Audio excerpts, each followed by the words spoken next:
Chapter 8 Sarva Karmani Manasa Sanyasyaste Sukham Vashi Navadvare Pure Dehi Naiva Kurvan Karayan. The embodied beings who are self-controlled and detached reside happily in the city of 9 gates, free from thoughts that they are the doers or the cause of anything. Sakshi Bhav, being a witness. Beep, beep, beep. It was 6:45 a.m. and Krish got up with the notification sound of WhatsApp on his cell phone. He had forgotten to turn on his phone's night mode, and the abrupt sound of message notifications was enough to wake him up. He glanced at his phone and could see from the preview that there were a few messages from Parth. He just turned the phone around and went back to sleep. He didn't want to get up so early. The message transcript read, "Hi Krish, good morning. It's been a week since we have met, and I have been wandering around with all the thoughts of attachment and detachment in my mind. I did implement all the things you taught me, and I am excited to know what next I should do. Can we meet tonight?" Krish read the messages while sipping his morning coffee. He knew this was coming. He smiled and replied, "Okay, Parth, tonight at 9:30. Dabi's Coffee Bar near Karnavati Club. Is that fine?" Immediately came Parth's response, "Yes." Wednesday night on SG Highway, especially around Karnavati Club, was always full of life. ISKCON Gantia Center is no less crowded than a college canteen, with people sipping tea and skating Gantia on their vehicles. Parth had reached early in excitement and was waiting on his bike outside Dabi's Coffee Bar. Suddenly, a speeding car appeared from the ISKCON flyover side and came to a shrieking halt to avoid colliding with a car turning left towards the Karnavati Club. He tried his best to avoid the smash, but still, both vehicles bumped into each other with a minor blow. "There you go," thought Parth. People gathered around the cars, and both drivers stepped out of their respective vehicles to evaluate the damage. Parth also rushed to the place to see if anyone needed help in any injury. But luckily, there was none. Only the cars had gotten damaged. The driver of the speeding car was a young lad in his 20s, and the driver of the car, which was badly hit, was a woman with 2 scared young children in the back seat. The lady was shocked to see the damage to her car and was really furious. The argument was going on loudly. The young guy looked from a wealthy family and was trying his best to apologize to the lady. Parth could still see the fear in his eyes as the crowd gathered more and more. Someone from the crowd suggested the lady call the police right away. The boy was trying to request the lady not to involve the police and that he would take responsibility for the damages to the car. The lady appeared upset at first, then perplexed about what to do. She was trying to call someone on her phone and asking to come to the location. With the sound of horns blowing, traffic began to pile up, and the scene grew chaotic. Parth was standing on one side of the damaged vehicle and watching the reactions of various people. Fear was felt by the boy who hit the car. Anger was felt by the lady whose car was badly damaged. Fright was felt by the children in the back seat. Confusion was felt by the lady once the boy apologized.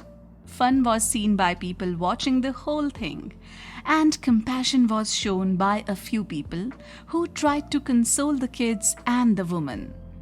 Suddenly, Parth's phone rang with Krish's call, and he immediately picked up the phone. "Where are you? I'm waiting here at Dabi's," asked Krish on the other side. I'm just here near the accident that happened. Coming." Parth replied and rushed towards Dabi's and waved at Krish. They took a table in the corner and greeted each other. Parth looked more comfortable with Krish this time than before. They got into casual conversations and ordered their coffee and sandwich. "So, Parth, what makes you so excited?" Krish, I have been pondering around the thoughts of attachment and detachment that you explained last time, and things have been totally different since then. I am finding it much easier now at the office. My performance at work has been improving. Currently, cotton yarn prices are increasing sharply, and the US dollar is getting stronger than the Indian rupee. Normally, in such a situation, I would be highly stressed. Increasing prices will decline the sale in the domestic Indian market, and USD getting stronger will also reduce the export sales. I would be having sleepless nights earlier in such a situation. I would spend my days stressing out over customer requests to reduce prices and my nights miserable trying to meet monthly sales targets. Krish was sipping his Oreo shake and observing the expressions unfolding on Parth's face while he was talking to him. He could see a substantial difference between the Parth whom he had met a few months ago and the one sitting in front of him today. Parth, who had been dim, depressed, and confused, had transformed himself into a charming, cheerful, and confident individual. Even in the yellow lights of the coffee bar, Krish could see the glow on Parth's face while he was sharing his thoughts. Parth took a sip from his coffee and continued. Now I can detach myself from the situations that are not governed or controlled by me. The USD getting stronger than Indian rupee is surely not within my control, and I can detach myself from that stress much easier by using the attachment and detachment technique. This not only helps me sleep better and reduce stress, but it also helps me stay focused and open up new out-of-the-box ideas to produce more sales in such scenarios. My mind, free of that stress, tends to react better to the customer's demands and convince them about the price fluctuations. Believe me, I could generate better sales than before in such situations, and my boss was also surprised at the figures. Great, Parth. I'm happy that you are practicing what you are discovering, Krish said with his trademark smile on his face. Parth always felt delighted by that smile. Now that you have understood the concepts of attachment and detachment, there is one very important aspect that plays a very important role in executing it. It is about being a witness. Witness? Parth was surprised to hear that word. Yes, there is a spiritual term for being a witness which is called Sakshi Bhav. Let me make it simple for you to understand it in the context of our routine life. Imagine you are watching a movie. There is a scene where the hero of the movie is being trashed by a number of goons and is hurt badly. When you watch him being hit, do you feel the same amount of pain? There is another scene where the heroine of the movie is separated from her family and is lost in the jungle in the middle of the night. Do you feel the same amount of fear as her? Of course not, said Parth, because I'm aware that it is the plot and the director who has constructed this series of events. Yes, exactly, Parth. You are watching the movie unfold as a witness to the scenario, and you are not being a part of it. You have no control or ability to change it while you watch the movie. Similarly, envision the real-life events around you as a large-scale movie. Understand that everyone around you, including yourself, are just characters in a story written and directed by God or a supernatural force. You are just playing your role, and so are others around you. The words and thoughts came into Parth's mind as he gulped down his cold coffee. He was trying to understand what Krish just said. Krish understood that. He stopped and took a sip from his Oreo shake and let the wisdom sink in for Parth.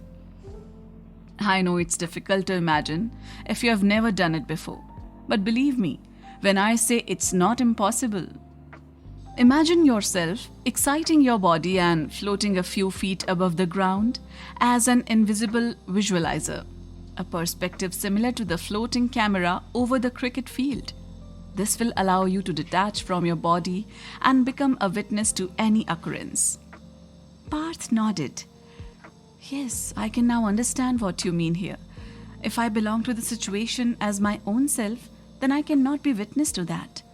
I have to separate myself from the situation to become a witness of the situation. Krish took a bite of his sandwich and said, "Everything is happening as per the principles and situations, as per predetermined laws of nature. All that you can do is to play your role well, and beyond that, you have no control over the happenings around you or the external world."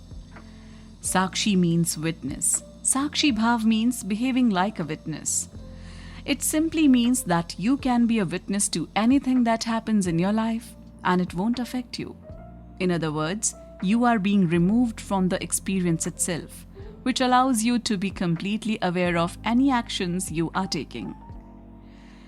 At this point, Parth thought about the accident that happened some time ago. He just turned his face to see what happened there, and he could see there was no one there except those two car owners. The guy was speaking courteously to the lady, and the children were being cared for by one of the lady's relatives who had hurried to the scene. Everything looked normal. They probably consented to forgive the youngster's oversight, and he must have agreed to pay the damages. Parth, when you are in Sakshi Bhav, your mind is wide awake and also thoughtless at the same time. It's a very beautiful experience. Wouldn't it be wonderful to get completely soaked in a situation and still not get wet? Once you have attained that state of mind, you must control it consciously by being there and not slipping back. There is also a catch here. Being a witness does not imply passing judgment on the event. Simply be an observer, unattached to any good, bad, or ugly.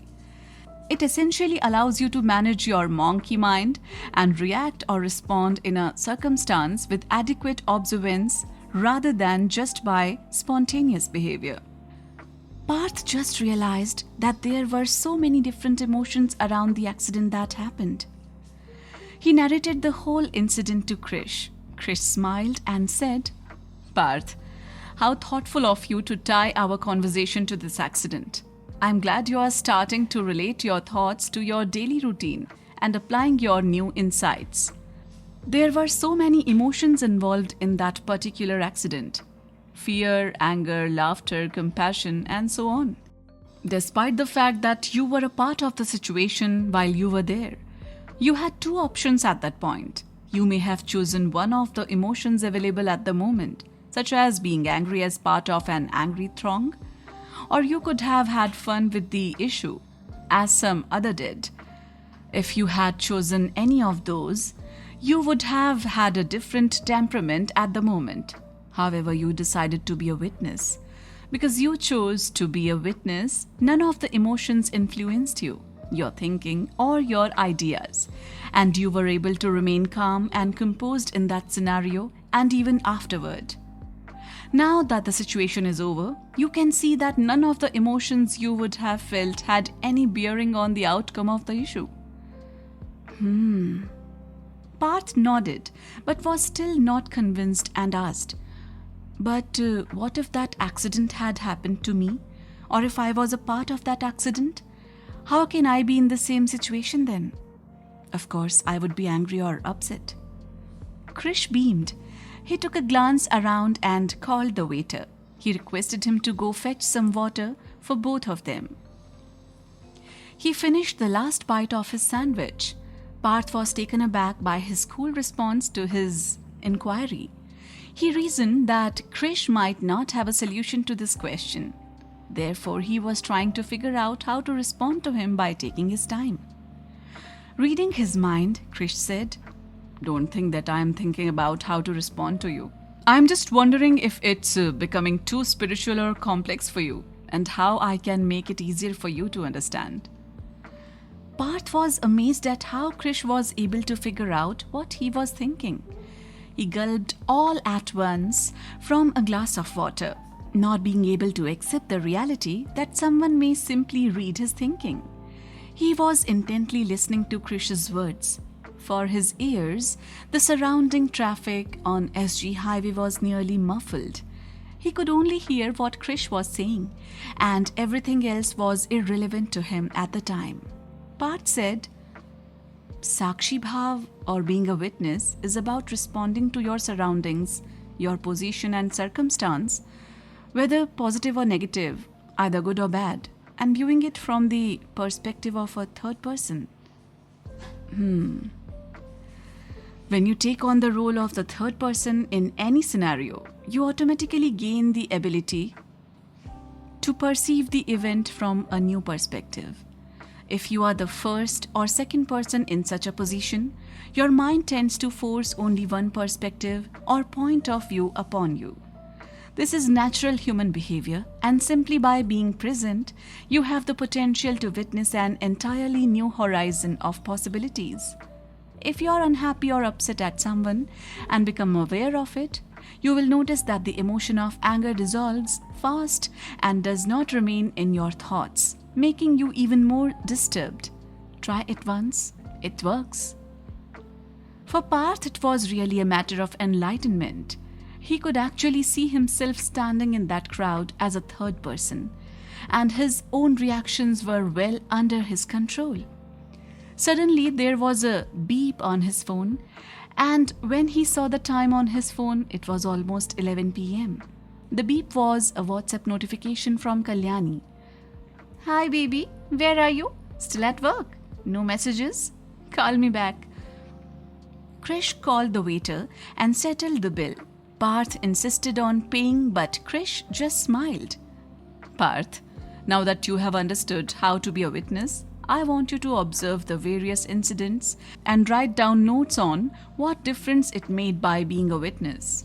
I'm going to be traveling to the USA for 2 weeks, so we will not be able to meet." Parth nodded gratefully, and it was time to leave. Krish proceeded to his car, which was parked nearby, and drove away, leaving Parth at the Karnavati Club Crossroads, contemplating which route to take, for now and for life, a query that always deserves an answer from your inner voice.